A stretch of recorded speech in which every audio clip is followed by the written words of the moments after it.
I want to welcome you to our series. The series based on the book of Ephesians. Ephesians is a great book called the Queen of the Gospels. This was a book that was written by Paul not to solve any problem in the churches, but to talk about God's eternal purposes and what God has done for us in Christ. We have been studying. We started from, we are still in chapter 1, by the way. We are not in a hurry. We looked at chapter 1. We are on chapter 4. We are in verse 4. After this, I want us to look at verse 5 because we have exhausted verse 4. So he says, in love, that is God, he predestined us for adoption to sonship. You have been predestined by God in Christ. Our Father and our Lord, I want you to help us today to appreciate that, Lord, we are not an accident. That where we are today is because of your providence, is because of your ultimate purposes and plans for us. And help us to understand what you have done for us in Christ. In Jesus' name we pray. Amen and amen. Paul started in verse 3 by thanking God for blessing us with every spiritual blessings in Christ. And now he's enumerating those blessings. Chapter 4, he says, we were chosen in him, that is Christ, before the creation of the world. And we were chosen so that we could be holy and blameless. Now he continues to expound more on what God has done for us. So he says in love, verse 5, he says he predestined us for adoption to sonship. Now, ladies and gentlemen, I want us to be very, very, very clear about this concept of predestination. This concept of predestination. You see, there was a song I heard when I was a young boy. It was in Kikuyu. It was saying, grafu ne jore ya maisha mamondo. In other words, the graph has been drawn for every person's life. In other words, before you come here, there is a graph, and if that graph says you are going to hell, you will go to hell. And if that plan says you'll go to heaven, you will go to heaven. In other words, there is nothing you and I can do because our destiny has already been, so to say, cast in stone. In fact, there are churches, when you look at somebody like Calvinism, Calvin of Geneva, he was very high on this thing. And so there was a very great theological debate on free will, whether you and I have a free will or whether we have no free will really because our destiny is already determined. Determinism. And so we find many people, actually we find many theologians still arguing, yes, is it free will or predestination? Free will or predestination? And the understanding of predestination was a very tough one, because when you're a preacher, by the way, there was somebody who was urging, somebody like William Carey, he was urging people to come and evangelize people outside Christendom who had not embraced salvation. And the standard answer was this: if somebody is destined to go to heaven, they'll go to heaven. And if they are destined to go to hell, they'll go to hell without our help, because their destiny is already cast in stone.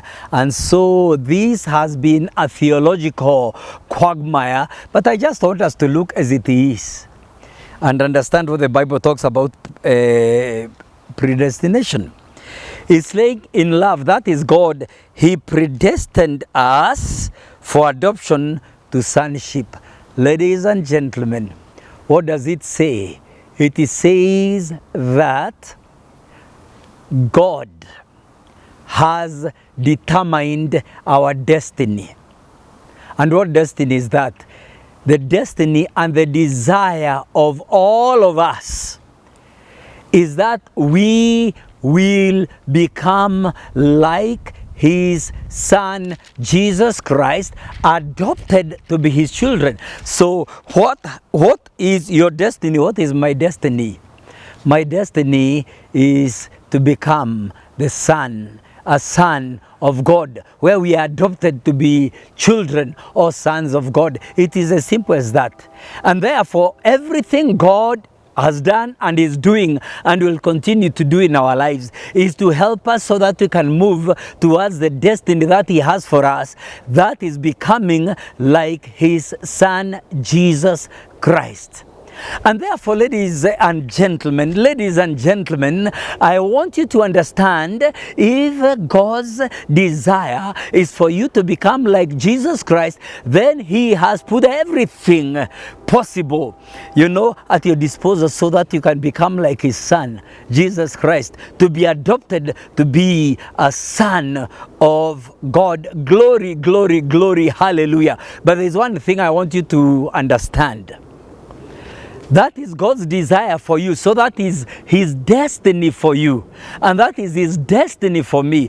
But he has given me a free will where I can choose whether I can be in sync with his destiny or whether I will reject his destiny. Let us understand this one. In other words, that is God's desire, predestination. That's what he wants us to become, to be adopted as his sons. That is our predestination. When we were born, when God put the plan of salvation and everything God has done on planet Earth is with this in mind, that we will be adopted to the sonship of Jesus Christ. Therefore, ladies and gentlemen, everything you and I need to become conformed into the image of his son, to be adopted to become sons of God, has already been put in Christ. And that's why your work and my work should be to say, Lord, today I accept your plans for me.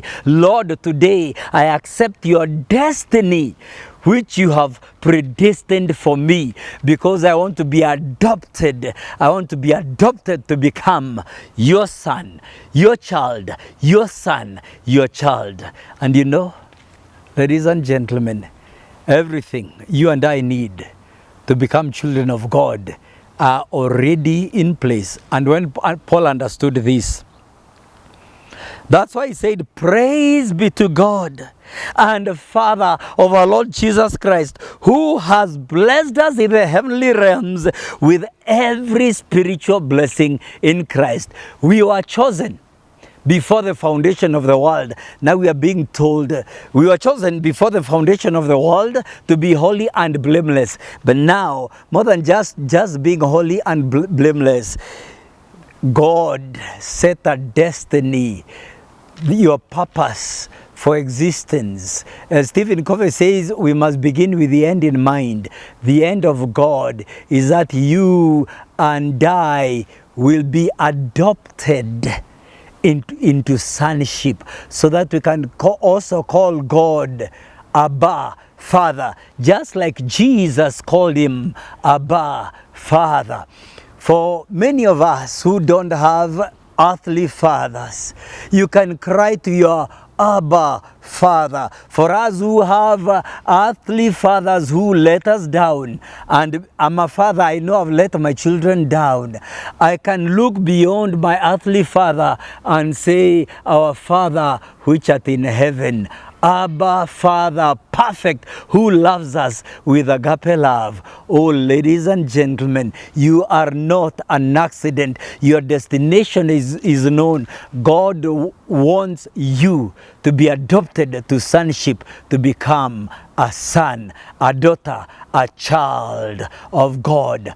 Glory, glory, glory. Hallelujah.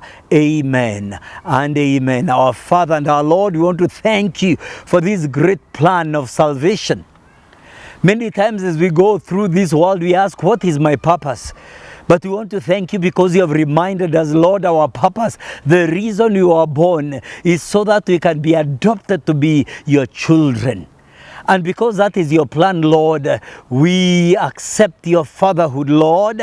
We desire to be your children, oh Lord. We believe in you because we are told when we believe in you, we are given right to become your children. We believe in you with all our hearts, with all our soul, with all our minds. Because of what you have done for us, we can look at you and call you Abba, Father. Abba, Father. To God be the glory. To God be the glory. Amen and amen.